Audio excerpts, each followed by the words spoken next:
Hi, I'm Emma.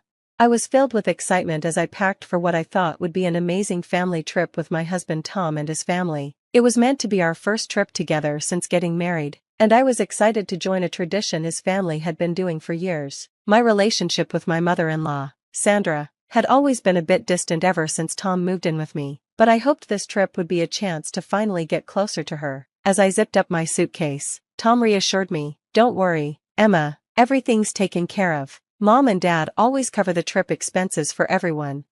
But, the day before we were set to leave, Sandra asked me to join her in the kitchen for a quick chat. Her tone was casual, but her words were anything but. "Emma, I know you're new to the family, and I just want to clear something up," Sandra said, avoiding eye contact. "You're not really family yet, so you'll need to cover your own expenses for the trip." I felt a cold shock run through me, but Tom said the family expenses were covered. I replied, confused. Sandra waved her hand dismissively. "Well, that's for family. I'm sure you understand. It's only fair since you're still new to this."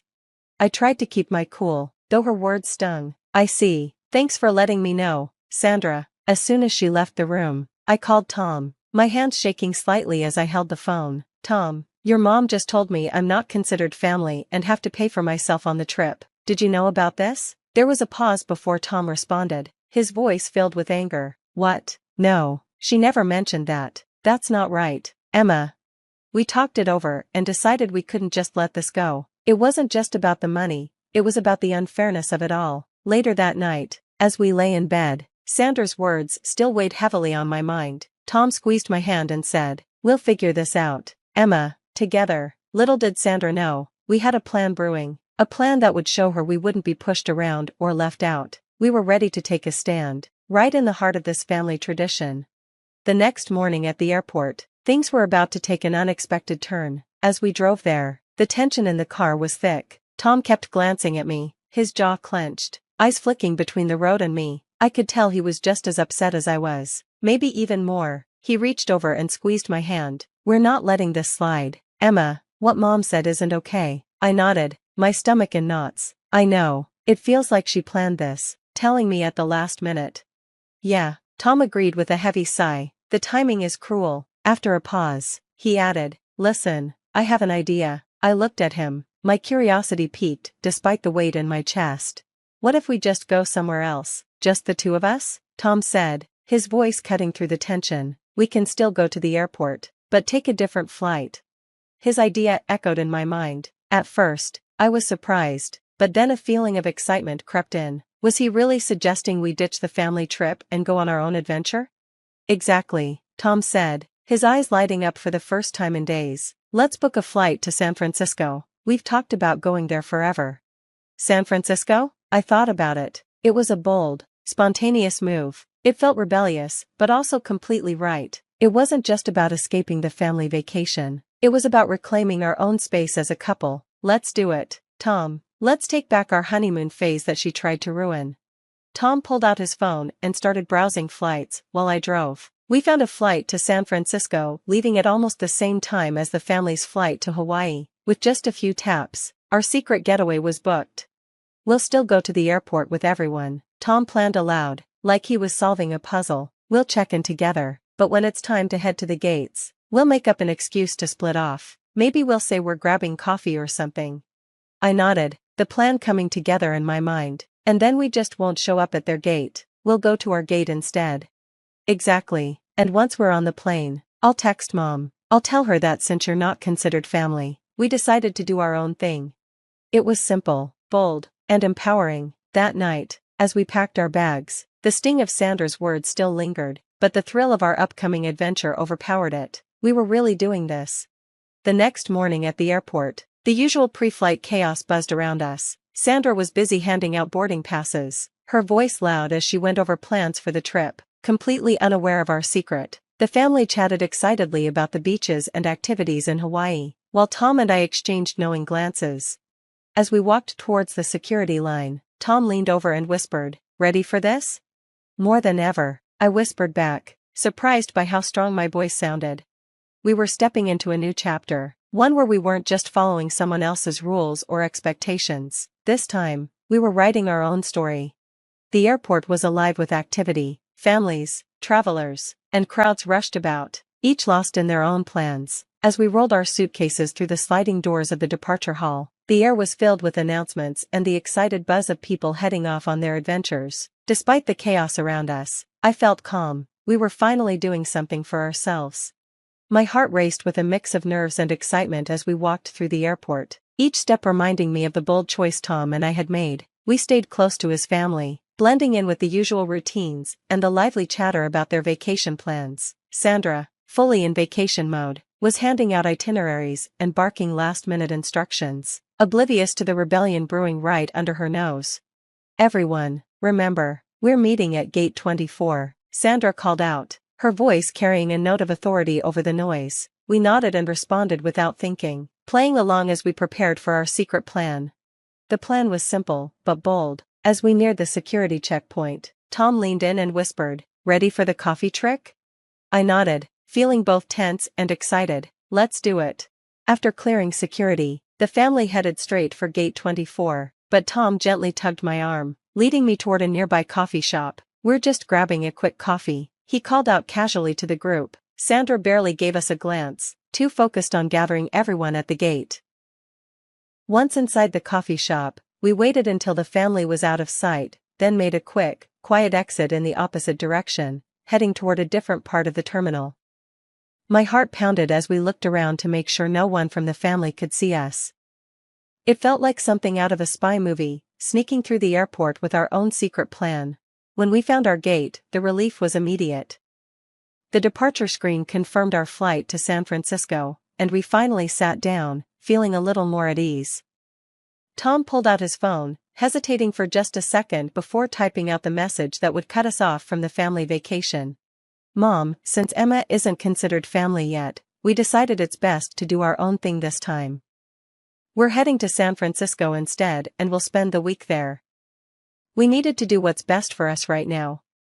I hope you understand." He pressed send, and just like that, the message was gone, marking a new chapter. We turned off our phones, choosing to silence whatever responses might come in the moment. The relief was immediate, but there was also an underlying tension, knowing we would have to deal with the fallout later. As we boarded the plane, it felt like stepping into a new world, a space where we could finally breathe, free from the expectations and disappointments that had weighed us down. When the plane took off, it felt like we were leaving behind the weight of the last few days. One chapter of our lives was fading behind us, while a new adventure awaited in the distance. Back with the family, the reaction was explosive. When Tom finally turned his phone back on, it buzzed non-stop with a flood of messages, confusion, outrage, disbelief. Texts from Sandra and other family members filled the screen, each one reacting to our decision. A mix of shock and accusations flooded Tom's phone. Sandra's messages stood out, sharp and filled with blame. "How could you embarrass me like this? This is irresponsible and utterly selfish." Her words stung, but as San Francisco came into view, bathed in the golden hues of the setting sun reflecting off the ocean, the noise of the family's discontent felt distant. We were on our own adventure, one we had chosen together. Despite the turbulence we left behind, ahead of us lay a new path, full of our own choices and dreams. This escape wasn't just from an airport or a family vacation. It was a move toward finding our own moments of freedom. San Francisco welcomed us with its iconic fog and lively streets. We wandered through Fisherman's Wharf, laughing over clam chowder and sourdough bread, snapping photos beneath the majestic Golden Gate Bridge. For the first time in a long while, it felt like we had truly escaped. We were free to explore and enjoy each other's company, without the looming shadow of Sandra's disapproval.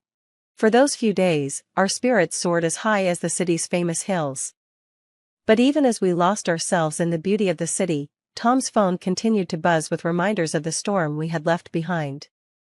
He kept the details to himself, trying to protect me from the worst of the backlash, but I could see the tension in his eyes. Reality awaited us, heavy and unavoidable. When we returned home, it hit us right away. Sandra's car was parked outside, a dark cloud over what we had hoped would be a peaceful return. Tom squeezed my hand, silently bracing for what was to come. We hadn't even put down our luggage when Sandra stormed through the front door, her face twisted with rage and hurt. How could you two be so selfish to just run off like that? She snapped, her voice slicing through the calm we had gathered. Mom, we needed to do what was best for us. We felt excluded and unwelcome, Tom replied, his voice steady but clearly defensive. That's no excuse to humiliate me in front of the entire family. Sandra shot back, her hands trembling with anger. The argument escalated quickly. I tried to step in, hoping to calm things down. Sandra, we didn't mean to upset you, but... Don't you dare butt in, young lady, she interrupted, her eyes blazing with fury. You're the reason my son is turning against me. In a sudden flash of anger, Sandra lunged forward and slapped me. The sting of the slap wasn't just physical, it was the clearest sign of the toxicity we had been trying to escape. Tom immediately stepped between us, his face filled with outrage. That's enough, Mom. You can't just come here and attack Emma like that. The situation spiraled out of control. Sandra continued to hurl accusations, her voice rising with every insult. Tom had no choice but to call the police. By the time the officers arrived, the air was thick with tension and unspoken bitterness. After explaining the situation and showing the red mark on my cheek, we pressed charges. Sandra was taken away, still spewing anger and resentment. When the officers left, the house fell into a heavy silence. Tom and I sat down, the adrenaline slowly fading, leaving behind only exhaustion and a deep sadness. We had escaped for a moment, but reality had followed us home. We were no longer the same people who had nervously hatched a plan in an airport coffee shop. We had grown stronger, united by everything we'd been through and our shared vision for the future. Looking back, I realized that our journey wasn't just about escaping Sandra's toxic influence, it was about embracing our right to create our own family story, one built on love and mutual respect, things that were non-negotiable for us. This wasn't just about leaving the past behind. It was about moving forward into a life we had chosen together, a life where every new day was a testament to our resilience and our commitment to never settle for less than we deserved. As moving day approached, I glanced at the packed boxes around us, a symbol of our readiness for a fresh start. This wasn't the end of our story, it was the beginning of a bold new chapter. A chapter filled with hope, peace, and the promise of building something beautiful, on our own terms. As we closed the door on our old life, we stepped confidently into our future, ready to write our own narrative. And that's the end of our story, everyone. Now, I want to ask you, do you think it's justifiable to cut ties with family members if they continually disrespect your boundaries? I'd love to hear your thoughts and experiences in the comments below. If this story resonated with you and you want to see more content like this, don't forget to hit that like button and subscribe to our channel. Your support helps us continue sharing these stories. Let's keep the conversation going in the comment section.